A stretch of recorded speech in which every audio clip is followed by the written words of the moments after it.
Narinder, congratulations. And I guess congratulations to you too, Gigi, Sonny, the rest of the family.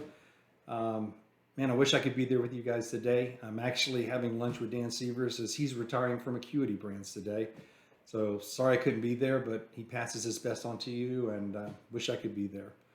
I want you to first take a moment, Narinder, and just think how rare what you're doing is to have that many years with a company successfully and leave on your own terms. That doesn't happen often. So I hope you take time to savor that and enjoy it because it is certainly rare in this day and age. And I'm proud of that for you as much as anything. I've known Narinder for about, I guess a little over 33 years. So Narinder, I've got a couple of stories I'm gonna have to share and hope you just brace yourself. It won't be that bad, I promise. First, there were a lot of years that were Narinder and I sat in adjacent cubes. And Narinder frequently brought his lunch in from home, and there were days that just wonderful smells. I smell basil and some curries, and it's just wonderful. And there are days that I'm sitting there and my eyes start watering. It's something so spicy on the other side that it's killing me from the other side of the cube. There was one particular day that it was horrible. It was just the worst smell. I'm gagging. It's so bad. And I'm like, Narinder, what in the world have you got over there? And he comes running around, laughing. He says, oh, you got to try it. I'm like, I am not trying that. There's no way. He said, no, trust me. It doesn't taste anything like it smells. I learned something about trusting Narinder at that moment in time. I popped in my mouth and I thought I was going to really hurl. It was worse than it smelled. And he was just doubled over laughing and said, yeah, I hate it too. Gigi packs it. It's called bitter melon. I don't like it. So I hope I didn't give away a bad secret there, Narinder. But if he ever offers you bitter melon, stay away. That was an amazing day. There's also the time that Narinder had some sinkholes in his backyard, and he'd gotten a couple of loads of dirt. At least he called it dirt. We got there, and it was a mountain of red clay.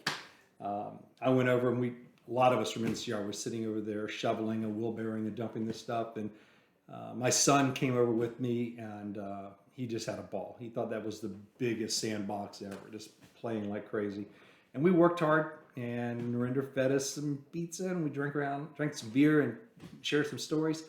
And I didn't think anything about what had transpired with my son. I just thought it was a great thing watching him play and have a good time there. I got home, and my ex gave me the riot act because it was a brand new outfit, and all I can remember is that's the best $30 I ever spent watching him play that day, and he still remembers that day. So Narinder, I appreciate that memory. That's a great one. There was I guess everyone knows that Narinder spent a lot of time in the Philippines when he expatriated over there, and about the time we launched the 7878 scanner, we set up a brand new supply chain, a lot of new suppliers, and we just didn't know if the supply chain was going to be sound. So Sagalis agreed to send me on a trip. And whenever I finished going through the supply chain, I was going to meet him and some other people in the Philippines. Well, when I got to the Philippines, I had been 10 countries in 12 days, and I was exhausted, just absolutely exhausted. Narinder was kind enough to pick me up at the airport, kind of late, I guess around 9:30, 10 o'clock in Cebu. And he's like, Gigi wants you to visit the house. And it's a new house for them. I'm like, but I was so tired. I just wanted to go home. I said, Narinder, can we do it some other night? He said, no, she wants to see you. So we went over, and I walk in the door, and after giving her a hug, she sits back and looks at me and says, you look terrible.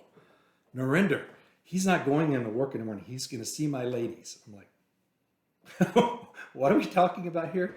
Well, she arranged in the morning for me to go get a massage instead of going straight into the office. And then as soon as that was over, went into the office and continued to work. And I protested, but let me tell you, it was so well needed. And Gigi, Narinder, I don't think I ever appropriately thanked you for that. My body needed it as I was so beat up. So again, thank you for that.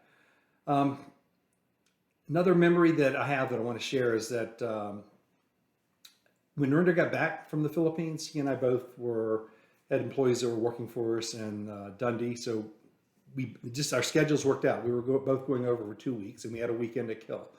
And we'd both been in Dundee enough times that, who wanted to hang around Dundee for the weekend?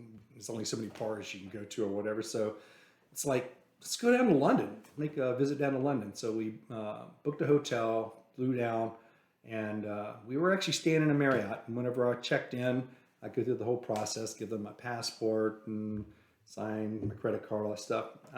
They're handing me my room key as I'm stepping out of their way. Mr. Singh, we've been expecting you. We're so happy that you're staying here with us. And I'm like, I chopped liver? I mean, they didn't pick me out of a police lineup, and here is Narinder, and he's like celebrated. We have you in the suite. There's a bottle of champagne waiting upstairs for you. Have a great visit. Then it clicked. Oh, Narinder spent months and months waiting for that house to be built in Cebu at the Marriott, and I think he broke their scale in terms of how many points he got. But it was kind of fun, and he did. I think he shared the champagne with me, if I'm not mistaken. But it was a lot of fun just having a weekend to hang with him in London and do touristy kind of stuff. The most poignant memory I've got of Narinder is whenever he told me about being a granddad. That he was going to be a granddad, and it was both emotional and just pure exuberance. And I've heard him laugh a lot of times. I've seen him smile a lot of times. That's the happiest he's ever been in his life, and so glad that he was able to share that with me and to have that memory. I'm just so happy for the entire Singh family, Narinder, Gigi, Sonny, all the rest of you. All the best. If I happen to make it out to California sometime and have got some time to kill, we'll all go get massages, okay? Anyway, love you much. All the best. Take care.